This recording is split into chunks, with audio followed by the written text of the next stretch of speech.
Estás escuchando Leer para contarlo, un podcast de Alberto Espinosa.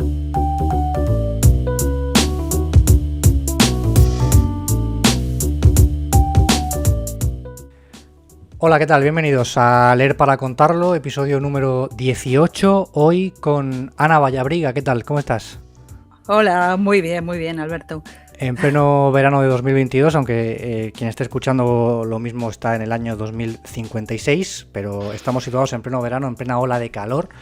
Y hoy vamos a traer unas recomendaciones literarias que yo creo que pegan mucho para el verano, porque la novela que nos va a recomendar Ana, y aparte todo lo que va relacionado a ese estilo, le pega mucho al verano. Ana, nos traes un libro, un clásico de la literatura española, de la literatura negra española además, casi el libro precursor del género aquí en España. Cuéntanos cuál es y por qué lo has elegido. Pues he elegido La gota de sangre de Emilia Pardo Bazán. ¿Y por qué lo he elegido? Pues como tú dices, es uno de los libros fundacionales, por así decirlo, un relato, porque es una novelita corta, un relato, estaría ya medio camino, que fue pues la que marcó un poco el inicio de la novela policíaca en España. Aunque no es el primer libro, ¿no?, que se escribió de este género en España. Realmente el libro que comenzó sería más bien El clavo de Pedro Antonio de Alarcón.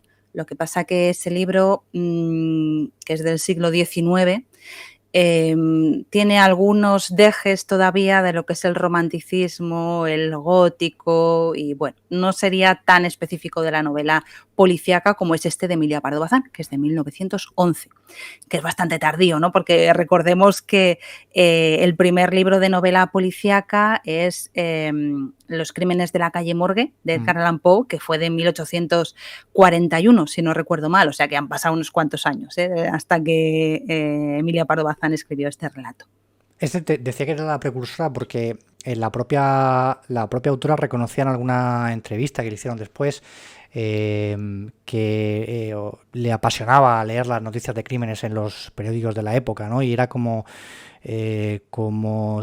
si quisiera trasladar el caso, el crimen a las páginas del papel, del libro, perdón, y es como de verdad la primera gran autora en ese sentido, porque luego los que han ido viniendo después también pensaban un poco igual, ¿no? Era ese extraño, a lo mejor para los que no lo entienden, ese extraño interés por el crimen, por conocer lo que rodea a la mente criminal, ¿no? Y es un poco la precursora por eso, ¿no te parece?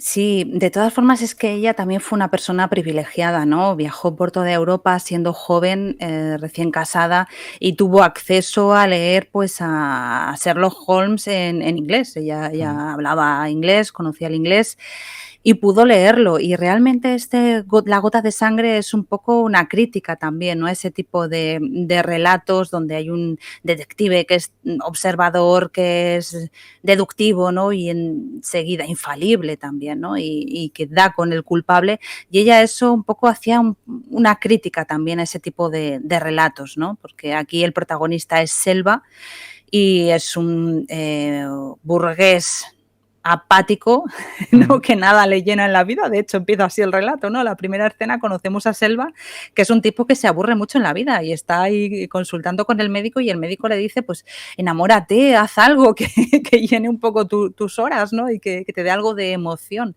Y entonces, bueno, en ese día que él va al teatro y vuelve, pues es cuando descubre que hay un cadáver al lado de su casa y el principal sospechoso es él, ¿no? Y a diferencia de Sherlock Holmes y de otros detectives, pues Selva no es infalible, Selva no tiene quien le cuente el relato, sino que es él mismo el que nos lo explica, y Selva además deja escapar a la cómplice del asesinato, que eso, vamos, sería impensable, ¿no? En otros detectives como Poirot o como, aunque esos vinieron después, un poquito después, ¿no? Pero sería impensable, o sea, que ella un poco rompe esas reglas y hace un poco lo que le da la gana, lo que le apetece, ¿no? Hace esa sátira y esa crítica, ¿no? Ese tipo de relatos. De todas formas, sí que es verdad que la novela policíaca, cuando nace a consecuencia de esa revolución industrial, ¿no? Y un poco como consecuencia de de ese crecimiento de la criminalidad que hubo en esa época, porque hay que pensar que con la revolución industrial se deja de ser una sociedad agraria a que de repente haya grandes migraciones a ciudades donde la gente no comparte, o sea, en un pueblo, yo me he criado en un pueblo y sigue siendo así, ¿no? Todo el mundo sabe de qué familia eres y tienes como el estigma de tu familia, es que la familia de tal es así y esta ha salido así o esta ha salido así, o sea, todo el mundo sabe quién es quién. Y eso se rompe cuando llega la revolución industrial. No comparten religión, no comparten código moral, no comparten origen y ahí hay un aumento de la criminalidad, aparte de las grandes injusticias sociales, ¿no?, que se siguen produciendo en ese momento. Y aparecen esas revistas que hablan de crímenes reales. Y ya aparece también pues estas historias, ¿no?, que ya ficcionan esos crímenes reales, porque hay ese interés que yo creo que no ha dejado de existir desde que surgió, ¿no?, ese interés por el crimen, por lo morboso, por entender la mentalidad criminal. Es un relato que se puede encontrar en un compendio, bueno, si lo queréis comprar en Amazon, se puede comprar con un compendio de relatos de la autora. Y es un relato que me parece, para la época en la que fue escrito, me parece muy moderno, porque toca temas que están de alguna forma muy en boga, ¿no? La novela negra, el hecho de hacer un detective diferente, ¿no? Que en este caso, que no es ni siquiera, como comentabas, no es un detective, es un vecino de la zona, que además tiene ciertos problemas emocionales / mentales, que utiliza la resolución del crimen o la búsqueda del criminal como una salida a esa, bueno, entre comillas, depresión que puede sentir o que puede sufrir en ese momento, ¿no? Y por eso también creo que es una novela muy a tener en cuenta, por lo precursora que es, entre comillas, sino también porque podría haber sido escrita mucho después, incluso quizá por el lenguaje no del todo, pero sí que trata temas de la actualidad. Y de alguna forma me parece precursora. No sé si opinas igual en ese sentido, porque es que yo cuando le estaba ojeando y tal, me venía todo el rato a la memoria pues algunas de las novelas contemporáneas que tenemos un género negro en España muy, muy desarrollado y bastante bueno bajo mi punto de vista. Y había tramas que eran que había leído en otra novela hace un mes. O sea, me parece muy moderna y muy precursora por eso. Sí, aparte hay esa parte, ¿no?, de apoyo a la mujer, ¿no? Porque digamos que Chulita Ferna, que sería la cómplice necesaria para que se produzca el crimen, que al final el motivo es simplemente un robo, bueno, pues ella habla de esa vida que ella tuvo desgraciada, en el sentido de que venía de una buena familia y ella, pues bueno, con un amor de juventud, pues eso la marca, ¿no? Porque en esa época o te casabas o no podía ser que vivieras un amor de juventud, ¿no? El amor era para toda la vida, el que te pillaba y ya está. Y entonces, digamos que hay una parte en la que Selva se apiada de ella de alguna manera y llegas a entender un poco el por qué actúa ella como lo hace, ¿no? Porque es la única forma que tiene de ganarse la vida, habiendo caído en desgracia. En ese sentido me parece muy moderno. Pero de todas formas es que en España, bueno, siempre vamos un poco con retraso en muchas cosas, siempre llegan con retraso, porque fíjate, estamos hablando de un libro de 1900, un relato de 1911, cuando el primer relato es de 1841, ¿no? Los crímenes de la calle Morgue, es decir, que ha pasado bastante tiempo. Pero es que después también hay una sequía, hay también una travesía por el desierto, ¿no? Hasta que la novela negra en España resurge. Mucho tuvo que ver también el tema de la dictadura, obviamente.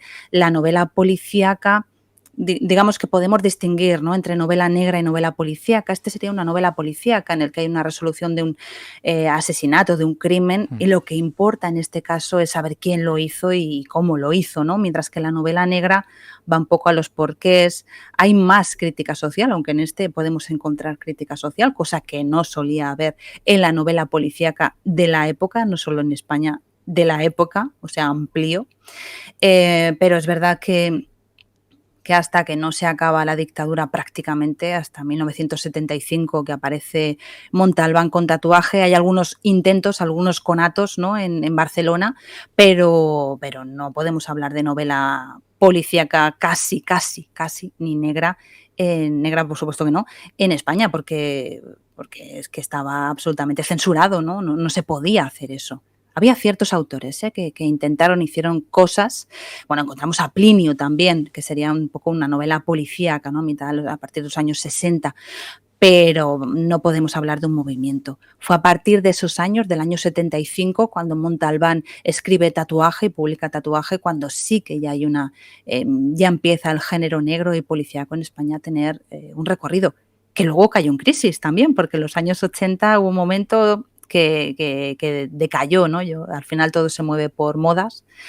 Pero bueno, últimamente, y a partir también de Lorenzo Silva en el año, creo que fue 96, no estoy segura, creo que sí que fue en el 96, y en el 94, que fue también con Alicia Jiménez Barlet, ahí hubo un resurgir también de la novela. Así que hemos pasado por altibajos, pero no ha sido un género potente hasta los últimos años. ¿Y no te parece que aquí en España la guerra civil y la dictadura posterior reservó de alguna forma la literatura a las grandes élites o a las personas que podían acceder a una educación y no tanto al pueblo llano? Quizá la evolución literaria en España ha ido más ligada a ese tipo de autor, ¿no? De alta literatura. Y la literatura, este tipo de literatura más... no quiero decir menor, pero más popular, efectivamente, se quedó relegada bueno, pues a un lector que en ese momento no existía en España porque no podía acceder a la literatura. Bastante tenía que preocuparse para poder comer y poder llegar a casa todas las noches, ¿no?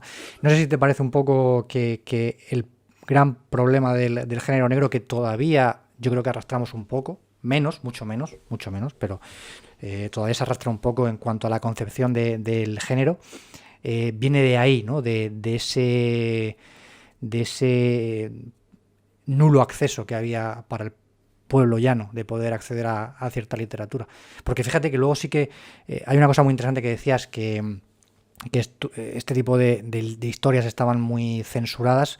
Sí llegaba, por el contrario, quizá en la parte última de la dictadura, pero sí llegaban las novelitas estas del oeste, del Far West americano y tal, pero bueno, era otro tipo de historias, ¿no? No había, digamos, esa crítica social, esas características que definen a la novela negra y que quizá en una situación de política como la que se encontraba España no entraba. Pero no sé si te parece que ha afectado esa situación a la concepción del género en la sociedad española, el hecho de que no se pudiera acceder a la lectura hasta, pues seguramente mediados de los 80 a lo mejor, principios de los 90, incluso en algunos casos. Ha habido, yo creo que no ha sido una cuestión lineal. Sí, vamos, lo que tú dices está claro, sobre todo porque no tenían acceso a la escolaridad. O sea, normalmente la gente a los 8 años siempre se dice, ¿no? O sea, todos los ritos cristianos son un cambio, ¿no? que en la vida de las personas. Es decir, la comunión marcaba el final de la primera infancia y después de esa comunión había muchos niños y niñas que no volvían al colegio, empezaban a trabajar, porque ya esa primera infancia ya había terminado y ya eran personas que podían empezar a trabajar. Mi abuelo empezó a trabajar con esa edad como pastor. La cuestión es que había muy poco acceso primero, lo que tú dices, a los libros. Eran caros, pero es que lo principal era que mucha gente no sabía ni leer ni escribir. Hubo un cambio en los años 60 porque digamos que España tuvo que renovarse porque era un destino interesante para empresas de otros países que ya no se conformaban con que hubiera operarios básicos, sino que ese movimiento industrial implicaba que hubiera operarios cualificados. Y ahí empezó a que el tema educativo en España cambiara. Yo recuerdo a mi madre que ella comentaba, mi madre nació en el 54, pero que a partir de mediados de los 60, más o menos, justo ya cuando le quedaban un par de años para salir del colegio, entraron maestras nuevas, con métodos educativos distintos a los que ella había tenido, que eran las 4 reglas machacadas una y otra vez. Es decir, hubo ese ese movimiento educativo, que ahora no recuerdo cómo se llama, lo siento un montón, no me acuerdo de cómo se llama ese movimiento que hubo, esa puesta al día que tuvo que hacer Franco para poder acometer esa industrialización. Y eso implicó que hubiera más personas que tuvieran acceso a la lectura y a la escritura. Y eso hizo que aparecieran, como tú dices, esos libros de literatura popular, esos bolsilibros que hemos visto en los kioscos, que además los recambiaban, ¿no? O sea, tú leías uno, lo devolvías al kiosquero y por muy poquito dinero te daban otro nuevo, ¿no? Eran como en préstamo, por así decirlo. Y ahí sí había también novelas policíacas. Lo que pasa es que lo que resultaba chirriante era que hubiera un guardia civil, bueno, estaba Plinio, ¿no? Pero aparte de eso, era muy difícil que la gente española pensara que el guardia civil, que cuando iban a trabajar en domingo los cogiera y los metiera porque por lo menos en mi pueblo estaba prohibido trabajar en domingo, salvo si trabajabas pues para el señorito del pueblo. Entonces sí, no había problema, podías ir a trabajar, pero si no, ese día era de descanso. Entonces la Guardia Civil te iba a buscar al campo, porque a lo mejor era el único día que tú tenías libre para poder trabajar para tus propias tierras, no como jornalero, y te iban a buscar al campo y te metían en el cuartelillo, te encarcelaban. Entonces era muy difícil que luego tú los vieras como héroes de las novelas que tú leías. Era muy complicado eso. No resultaba. O la gente que vivía en ciudades y de repente había vivido todo el tema de los grises, o que de repente ellos fueran los héroes de las narraciones, aquello no podía ser. Entonces utilizaban muchos seudónimos, casi todos esos libros están escritos con seudónimos, y además los protagonistas eran policías extranjeros, detectives, todo transcurría fuera de España, no transcurría dentro de España. Entonces eso fue un poco el hilo que, por supuesto, la crítica social, como tú dices, era nula prácticamente porque había censura, ¿no? O sea, no podías tú escribir lo que te diera la gana. Y después ya, había cierto movimiento en Barcelona y ya, como te digo, ya entonces sí, ya a partir del 75 ya sí, ya la dictadura estaba, ya incluso antes, ¿no? Estaba agonizando, pero bueno, ahí ya se abrió la veda, por así decirlo. ¿Cuándo leíste La gota de sangre? ¿Te acuerdas? Pues yo creo que la leí hace 3 años más o menos, porque yo tengo un canal de YouTube en Zenda Libros, en la revista, y que hablamos de género negro, de misterio y de thriller, y ahí me puse a ver qué título le daba al canal, ¿no? Al espacio, ¿no? Y cuando vi que Emilia Pardo Bazán había sido una pionera, aunque ya te digo que el primer libro se supone que es el clavo. Lo que pasa es que ahí hay cómo se resuelve el crimen, es casi providencia, ¿no? Lo que sucede es el destino, hay poca implicación de lo que es la observación, la deducción, todas estas características que asociamos a los detectives clásicos, que era lo que había en esa época, ¿no? Digamos que todavía tiene esa influencia romántica. Pero el siguiente libro importante el relato importante era este de Emilia Pardo Bazán, y por eso dije, qué título tan interesante, ¿no? La gota de sangre. Lo leí y la verdad es que me encantó, ¿no? Esa gotita de sangre que ve Selva cuando va al teatro, en uno de los asistentes a esa obra, ¿no? En la camisa ve esa gotita de sangre que se queda con ese detalle, y después cuando va a casa se encuentra con el muerto, ¿no? Y empieza él a investigar. Me pareció fascinante y por eso lo leí y utilicé el título. Has mencionado el canal de YouTube que tienes en Zenda. Un medio del que aquí somos muy, muy fans. De hecho, María José Solano estuvo por aquí hace unas semanas, hace ya meses, ya hace tiempo que estuvo por aquí. Y también presentas el podcast Un Día de Libros. Uh-huh. Cuéntame cómo surge esa idea y para que la gente, al final, fíjate, yo encontré tu podcast porque estaba buscando podcast de libros. No recuerdo exactamente qué libro o qué cosa concreta estaba buscando, pero sí que me topé con el podcast. Entonces entiendo que la gente que está aquí es porque le interesa el tema y puede ir a escucharte también en Un Día de Libros. Así que cuéntame un poquito de qué va el podcast y cómo surgió la idea de hacer un podcast, porque Aparte de todo, eres escritor a 4 manos, como dices muchas veces en el propio podcast, y haces muchas más cosas. O sea que vamos a ir desgranando una por una. Y si te parece, cuéntanos primero ese podcast de qué va y cómo surge. Bueno, yo porque no tuve la gran idea de hacerlo como lo haces tú, porque tu planteamiento me parece interesantísimo. O sea, partir de un libro, ¿no?, de una persona que lo ha leído y ir desgranando me parece genial. Lo mío fue más, más peor, por así decirlo, porque yo, mira, nunca me había puesto ni delante de una cámara, ni delante de un micro. O sea, me daba pavor. Yo había hecho grabaciones, había trabajado como operadora de cámara, había hecho 1000 cosas, ¿no? En fin, de las que no quiero acordarme alguna. Y entonces empecé a hacer un curso, me contrataron para hacer un curso y me tuve que poner delante de la cámara. Aquello fue para mí un trauma total, o sea, lo pasé fatal. Pero ya una vez rota esa barrera, pues ya pensé, ostras, Zenda tiene poquito contenido en vídeo. Vi ahí un poco la oportunidad de ofrecer un proyecto que yo creía que podía ser interesante, que es hablar solamente, pues eso, de vídeos son vídeos de novela negra, de misterio y de thriller. Y después lo que pensé es que esos mismos contenidos los podía hacer en un podcast. Entonces lo llamé Un Día de Libros. Y lo que hacía era, pues, leer básicamente los contenidos que había preparado ya para esos vídeos y también colaboraba con un blog en La Verdad.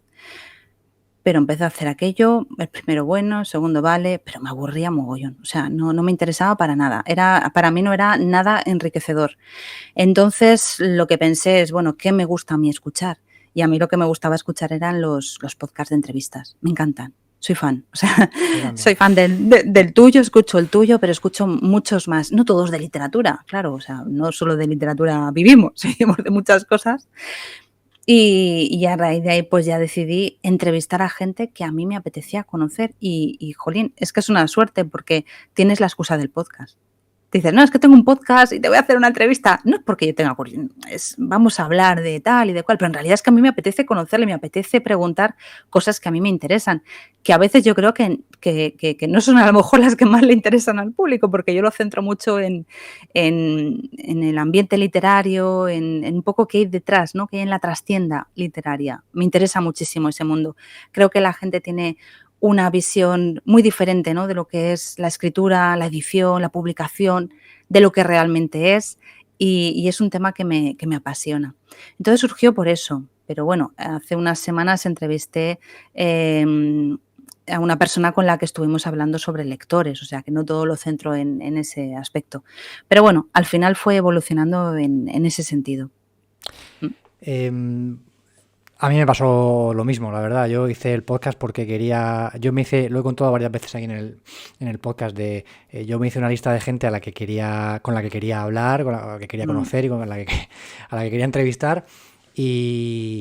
Y a partir de ahí pues me inventé todo lo demás. La verdad. Fue bueno. Lo tuyo era más premeditado, lo mío es que yo voy a salto de mata. A ti te veo más centrado.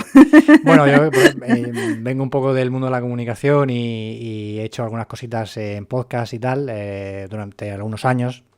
Y bueno, pues tengo cierta idea de la plataforma y todo eso. Entonces, pues claro, me resulta relativamente sencillo en ese sentido, sí. Y la idea del podcast, pues ya te digo, fue un poco...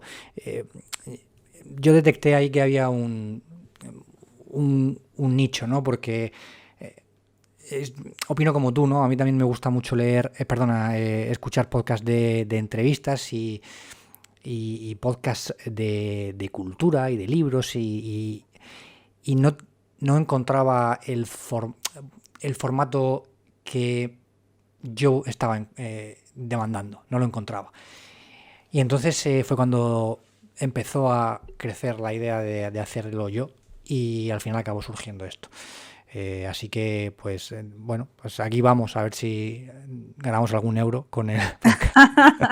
Y si no, pues por lo menos o algún Ondas también. Ahora que están los premios Ondas y tal. ¿Eso lleva dinero el podcast, el premio Ondas? No lo sé, yo creo que no, pero bueno, luego igual alguien se fija. Bueno, si no me llevaré los checks de algunas entrevistas que que estoy haciendo y que la verdad que... Y bueno, también proyectos que vienen a futuro, están saliendo algunas cosillas interesantes para después de verano, o sea que bueno, la verdad que en ese sentido Es estoy que hay que bastante contento. moverse, ¿eh? O sea, al final lo peor de todo es la inactividad. Necesitas empezar a andar para que las cosas sucedan. Sí, sobre todo perderle un No, poco el miedo a proponer cosas, a crear. sí. No todo el mundo tiene la, la capacidad de tener ideas para contenido y a veces necesitan que seamos nosotros los que hacemos este tipo de contenidos, en el que te incluyo a ti también. Bueno, tú de hecho lo has conseguido con Zenda, ¿no? Que has tenido ahí un paso hacia adelante que otros no todavía no hemos conseguido ni mucho menos, pero hay que perderle un poco el miedo, ¿no? A mandar emails, a llamar por teléfono, a escribir por LinkedIn, oye, mira, tengo esto, si te interesa, pues podemos hacer algo. Hay que dar pasos adelante. Ujú. Que ser proactivo, eso es así. Lo que pasa que siempre nos da mucho miedo y sobre todo, lo hablaba hace tiempo con una compañera, ¿no? Que con el tema de los actores y de los escritores. Mm. Y es que al final recibimos tantos noes que es duro, es un trabajo duro, ¿no? Y añado esto, porque vivir de la literatura es muy complicado. Entonces tienes que ampliar tu foco, ¿no? Tienes que hacer cosas relacionadas con la literatura, no perderlo, no perder esa línea, ese foco, pero sí hacer propuestas y a veces da miedo, ¿no? Da miedo ese no que te puede caer. Mm. Pero bueno, como en la vida misma también. Pero al final tienes que hacer muchas cosas para que alguna salga. Eso es así. Eso es así. Nadie te va, siempre lo dicen, ¿no? Nadie te va a venir a buscar a tu casa. Siempre tienes que estar tú, como decía mi abuela, el buen paño en el arca se vende, el malo ni en el arca ni en el mercado. Bueno, pues esos refranes que ya no, o sea, ya no funcionan. Ya hasta el paño malo se puede vender. Si No, tiene, no, no. El paño malo, si se promociona, si se si se pone en el promociona, mercado, claro. se vende. Un buen En el marketing. arca, en el arca no se vende Mm, nada. Nadie sabe lo que tú sabes hacer si tú no lo demuestras. es verdad. Bueno, otra de las facetas que tú tienes es que escribes novelas a cuatro manos con David Zaplana. Eh, a mí me parece dificilísimo escribir con dos manos. Con dos manos, Con a dos cuatro, dedos. sí, bueno, con los 5, 6, 7 que puedo utilizar, pero una novela entre dos personas, ¿cómo se hace? Porque me parece, no sé, no os matáis algunas veces porque me parece dificilísimo ya hacerlo una persona sola, hacerlo dos. Hemos sobrevivido a batallas y a guerras. Bueno, tiene su complicación, pero al final también es encontrar a la persona con quien puedes hacerlo o con quien quieres hacerlo. Porque al final escribir un libro a cuatro manos o a seis manos es una cuestión, es una decisión personal. Es como yo siempre lo comparo con querer vivir con alguien o querer vivir tú solo. Tú puedes querer vivir tú solo, no necesitas a nadie para vivir, ¿no? Tienes tu casa, si tienes tu dinero, tienes tu independencia, puedes hacerlo. Pero claro, tú sabes que vas a llegar a casa y no vas a poder hablar con nadie, ¿no? Nadie te va a escuchar cuando llegas. Si tienes que limpiar, pues eres tú quien tiene que organizarlo todo. A cambio, bueno, pues que no hay nadie que ensucie por en medio, que cuando alguien viene de visita y te dice, oye, qué casa tan bonita tienes, y tú dices, mérito mío, no tienes que compartirlo con nadie, ¿no? Entonces es una decisión, igual que vivir con alguien, es una decisión, que encuentres la persona con quien quieres hacerlo y que te compense. A mí me compensa escribir con David. Nosotros empezamos a escribir juntos, pues cuando nos conocimos en Valencia, él estudiaba teleco, yo estudiaba psicología, carreras para acabar los dos locos perdidos. Mm. Y entonces lo que hacíamos era, pues por Blasco Ibáñez, cuando nos pegábamos aquellos atracones de estudiar, pues paseábamos y David me decía, pues mira, tengo una idea para una historia, me la comentaba, yo pues le decía un poco lo que a mí me parecía, ¿no? Y así fue como empezamos a escribir, sin ningún método, fue una cosa absolutamente orgánica, sin estar premeditada. Y después ya sí establecimos un método porque si no eso era una locura. Podíamos estar Blasco Ibáñez arriba, Blasco Ibáñez abajo, la avenida, ¿no? de ahí de Valencia y sacar 3 líneas, o sea, no podía ser. Y al final pues ha sido todo un proceso para nosotros, ya nos conocemos más, ya al final pues es lo de siempre, tienes que negociar, tienes que dejar el ego al lado, tienes que recibir las críticas, tienes que aprender a escuchar y tienes que aprender a decir las cosas, porque uno, todo esto que se dice, no, es que hay que ser sincero, sí, pero con cariño. siempre con cariño. Entonces, bueno, pues ese ha sido nuestro proceso. Somos escritores de mapa, somos escritores de escaleta y bueno, porque si no, claro, sería una locura de novela, sería una locura, no es lo que pretendemos escribir, ¿no? Queremos que haya una trama organizada o unas tramas organizadas y que todo vaya hacia un final más o menos cerrado. Así que, bueno, esa es más o menos nuestra forma de trabajo. ¿Y cómo sois capaces de unir o de conseguir un estilo propio a partir de dos estilos diferentes? ¿Cómo hacéis para que no se note cuando escribe uno y cuando escribe el otro? Hay una cosa que yo creo que hay que diferenciar y es que tú, cuando escribes una novela, tu forma de escribir la pones al servicio de esa historia, de ese concepto. Es decir, tú no escribes lo mismo o no deberías, pienso yo, esta es mi posición, escribir una novela que otra. Tus novelas no pueden ser repeticiones de lo mismo. Y tú tienes que poner tu forma de narrar, tu forma de escribir tiene que estar al servicio de esa historia.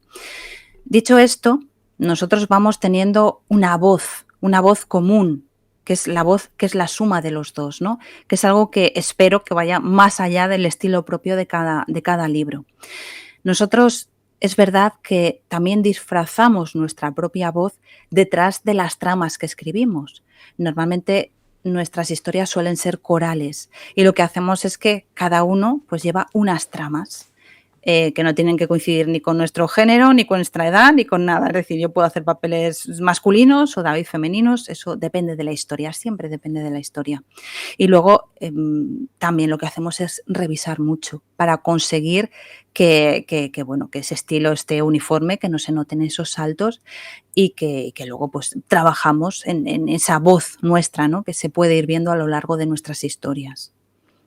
¿Y la rutina de trabajo, cómo la repartís? A la hora Ay, la rutina, escribir... qué rutina. Bueno, la vida es una locura, nuestra vida es una absoluta locura, ojalá tuviéramos rutina. Pero bueno, en general lo que hacemos es escribir antes de que la vida empiece, por así decirlo, porque además somos padres de niños, bueno, cada vez más mayores, pero que siguen siendo pequeños y entonces lo que hacemos es madrugar.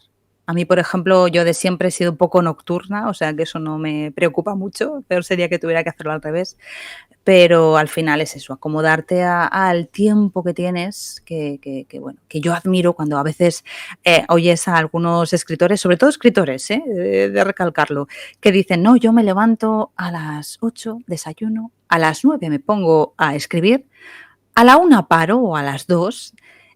como, alguien ha hecho la comida, atención, y luego a la tarde la dedico a pasear. Eso lo decía Lucía Echevarría, lo decía hace poco en Twitter.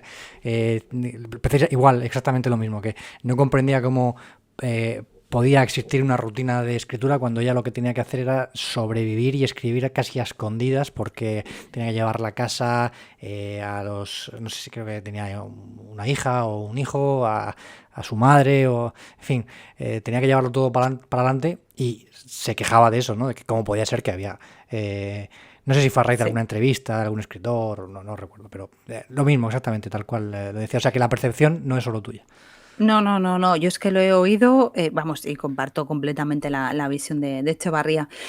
Yo lo he oído en algunas presentaciones y demás de algunos autores que le han dicho, y es más, algunos autores incluso es como saben que cuando estoy escribiendo cierro la puerta y nadie me puede molestar. Es decir, hay alguien al otro lado, ¿no?, que se está encargando de todo lo demás. Me suena un poco a la relación de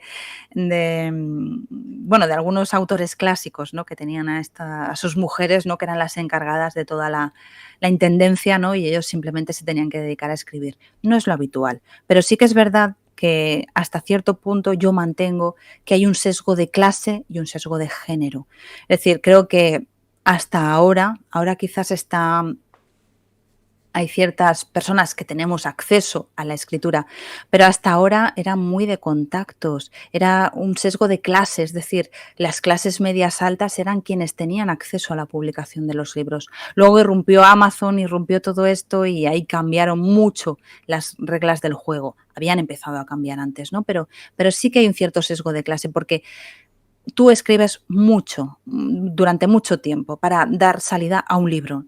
Y luego ese libro puede ser que se publique o que no se publique. Si no se publica, pues nada, pues tiempo que has perdido, tiempo que has invertido, que no has invertido en otras cosas, no has invertido en promocionar en tu trabajo, no has invertido en sacar un dinero extra haciendo lo que sea, pero es que se puede publicar y se puede mal publicar con editoriales que al final no consiguen, a lo mejor tu libro no es muy bueno, vale, también puede ser, pero si tú publicas con determinadas editoriales, sabes que es muy difícil el tema de la distribución, que es lo crucial en una novela, que tu libro esté en las librerías, que nadie tenga que pedirlo para que después vayan a buscarlo.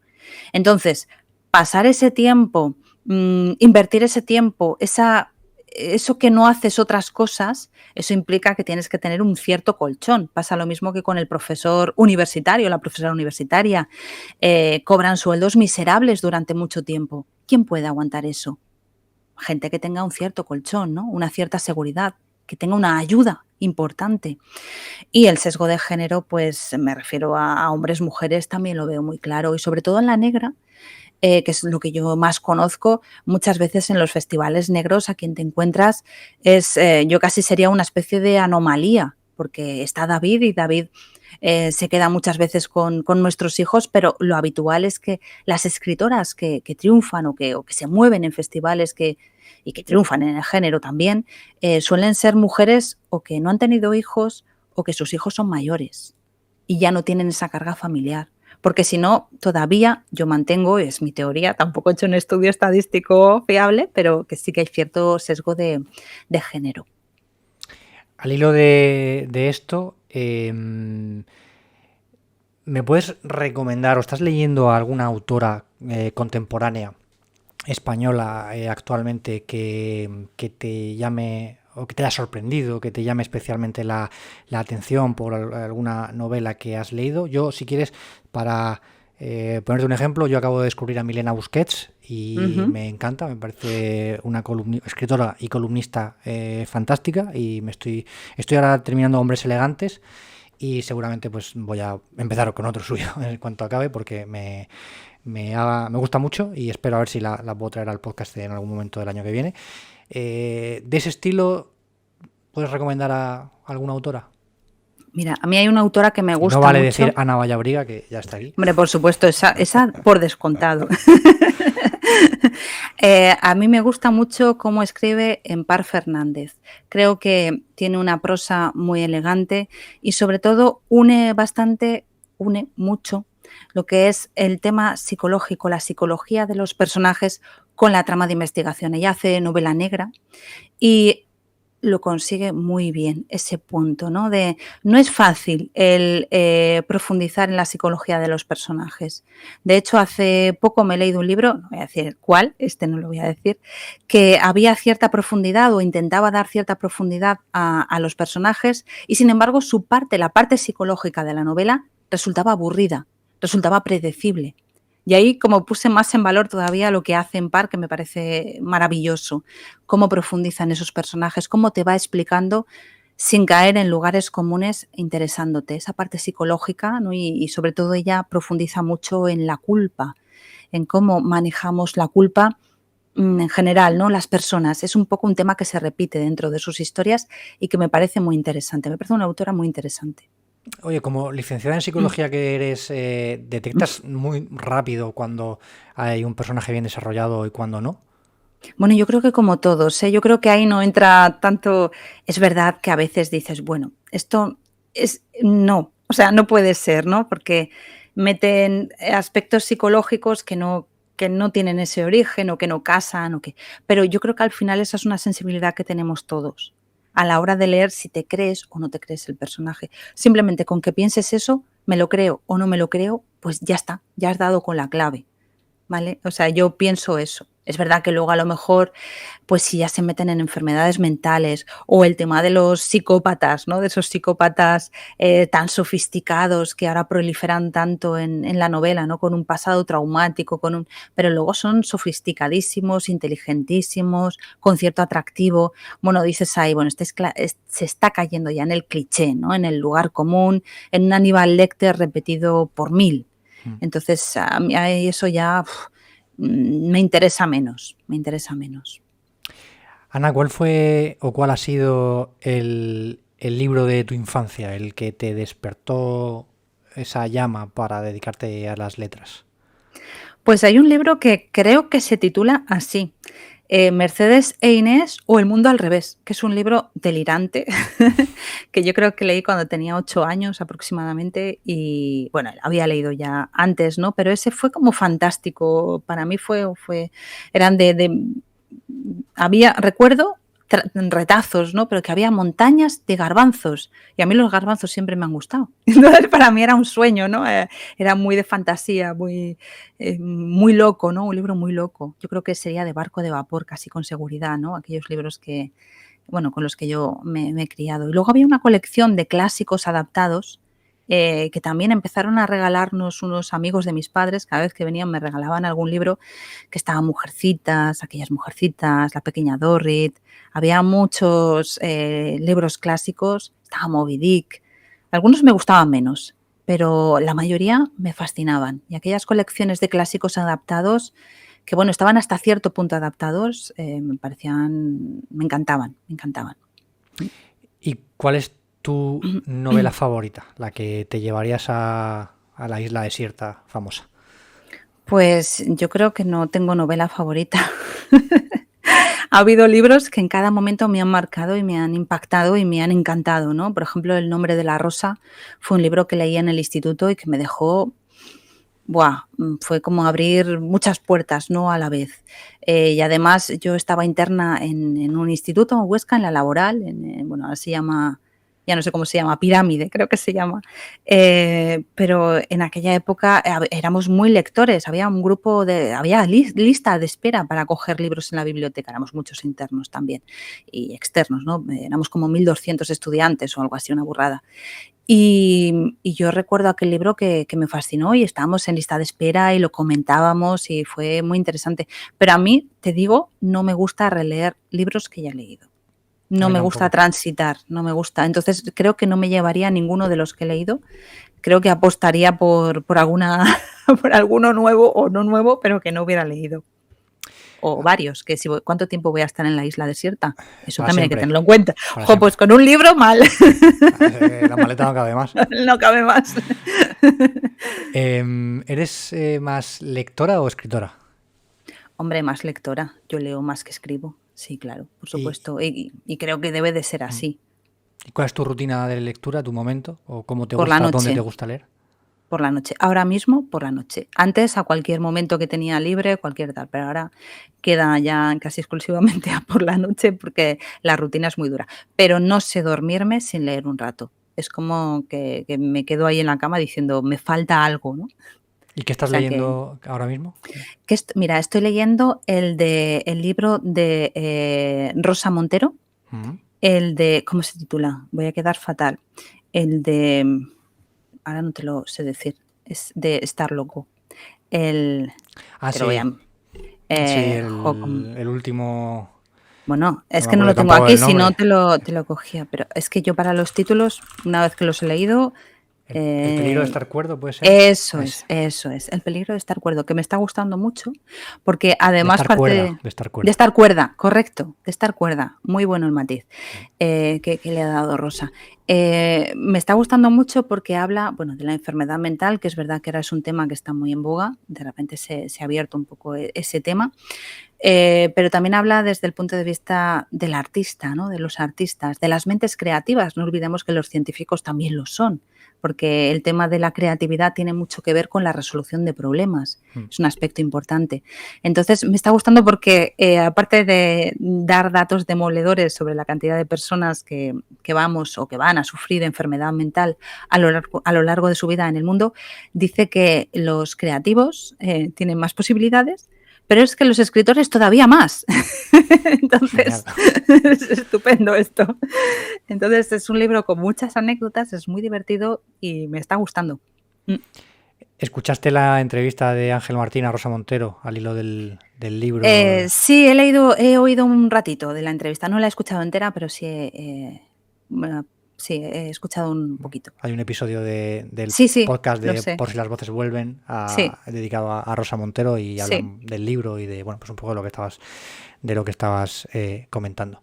Ujú. Ana, ¿cuál es el libro que más te ha cambiado la vida? O el que que tú consideras que te hizo madurar o te ha hecho mejor persona, o no sé. Uy, yo creo que es un libro, no lo ha conseguido. Creo que no he conseguido todavía ni ser ni madurar ni ser mejor persona, está por llegar el libro.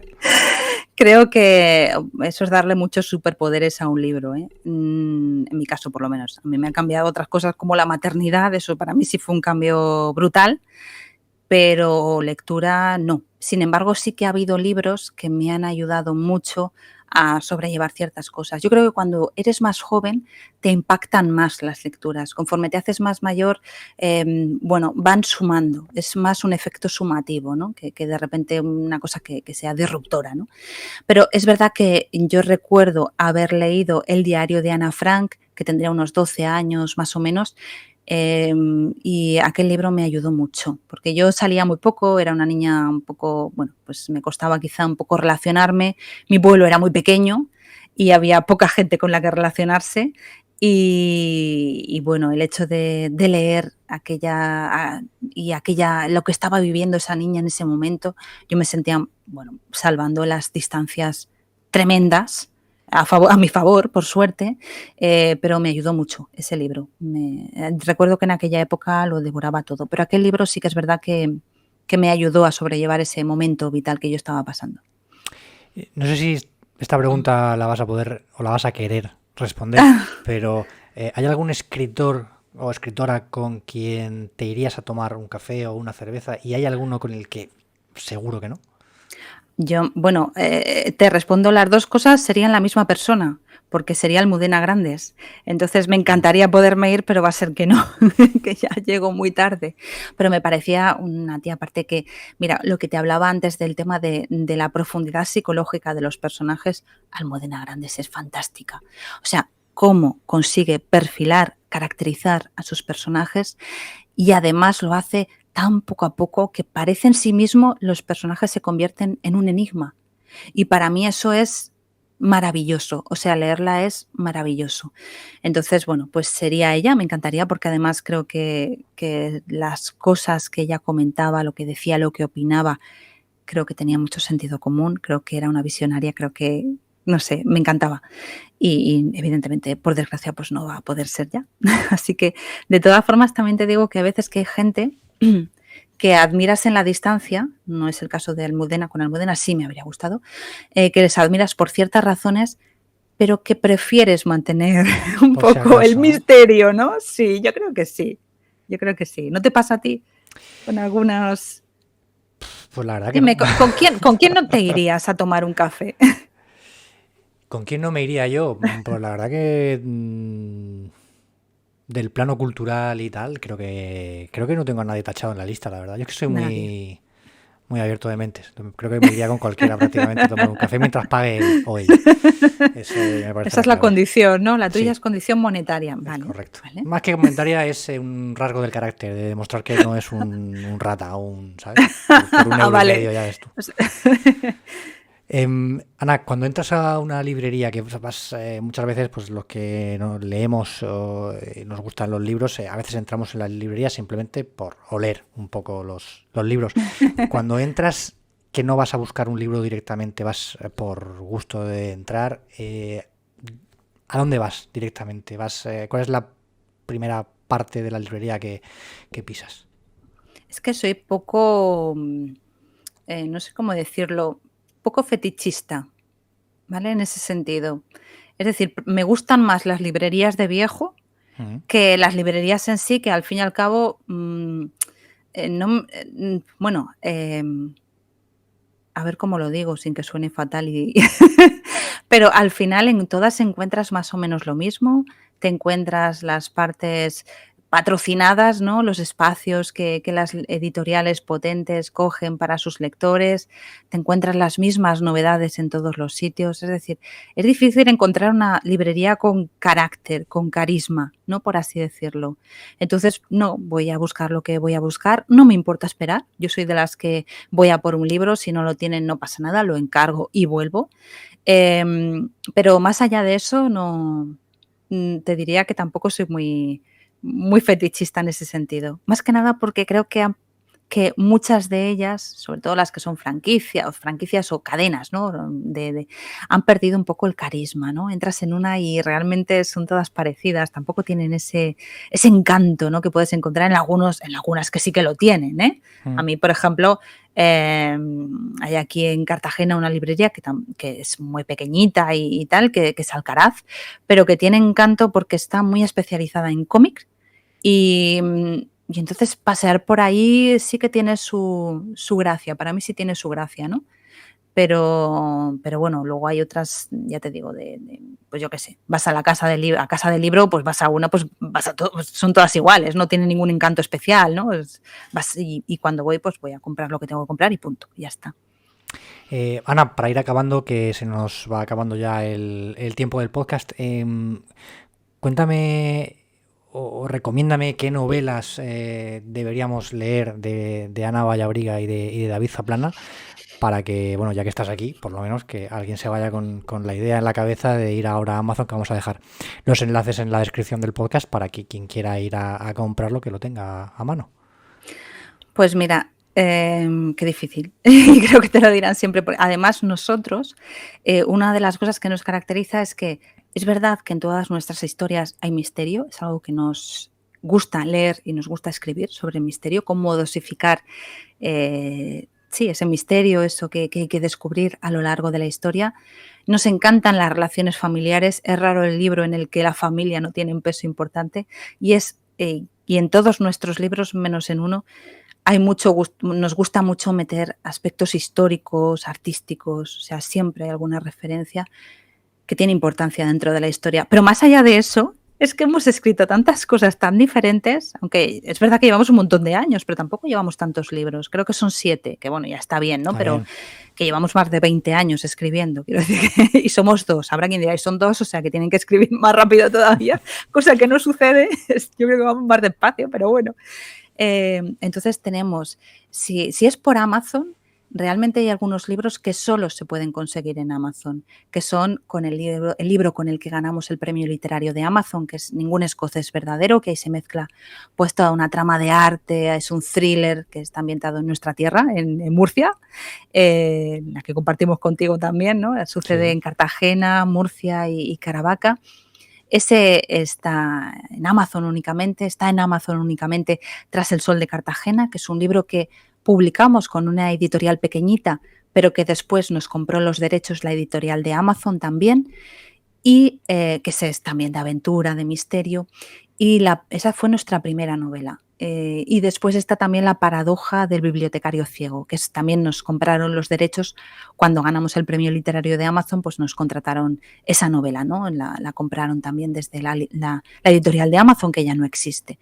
Pero bueno, ahí están los libros, ¿no? Ese va más de relaciones familiares y del tema de la violencia en el entorno más cercano, ¿no? Que es cuando más vulnerables somos, porque nadie nos ha enseñado a defendernos de las personas con las que convivimos. Y es terrible, ¿no? Es un tema terrible que nos llamaba mucho la atención y escribimos ese libro para tratarlo. Entonces esos 3 son los que están ahí, y ya los 2 últimos que hemos publicado pues es La profecía del desierto, que es un libro de aventuras ambientado en Arabia y en Oriente Medio, y en el que tratamos bastante el tema del Islam y la cultura árabe. Está ambientado en época actual, pero bueno, es un thriller, ¿no? Un thriller al uso, lo único es que tiene ese toque, ¿no? Árabe y de la cultura árabe e islámica. Y el último que hemos publicado, que es El deseo eterno, que es una novela negra, pura, breve, concisa. Eso que hablábamos del estilo que hablábamos antes, pues este es duro, un estilo muy seco, muy, muy cortante, en el que hablamos sobre el tema de las violaciones en grupo y la sumisión química. Así que es que son tan diferentes, y alguno más que me dejo, ¿no? Pero son tan diferentes que no sé, si van a comprar en Amazon, que compren los que están en Amazon. Los Todos. otros que vayan a las librerías, todos están en Amazon, pero yo también abogo por esas librerías, ¿no? Sean cadenas, no sean cadenas, que puedas ir a comprar el libro también ahí, ¿no? Que me parece interesante que lo que es el negocio de proximidad se siga manteniendo. Las librerías, bueno, ahora parece que se están vendiendo más libros en general y demás, pero siempre están un poco al filo. Siempre ha sido como el teatro, ¿no? La literatura un poco como el teatro, siempre al filo, ¿no? De la crisis continua y perpetua. Sí. Pero bueno. Ana, ha sido un auténtico placer. Yo creo que se nos ha quedado un poquito corto, pero bueno, podemos repetir un nuevo episodio para la próxima temporada o dentro de algún tiempo, cuando saquéis novela nueva, si quieres, podemos volver a repetir. Ha sido un placer. Muchísimas gracias por atender a la llamada de Leer para Contarlo. Y nada, pues muchísima suerte, estamos en contacto y nada, muchísimas gracias por haber participado en este episodio, ¿vale? Gracias a ti, Alberto. Muchas gracias.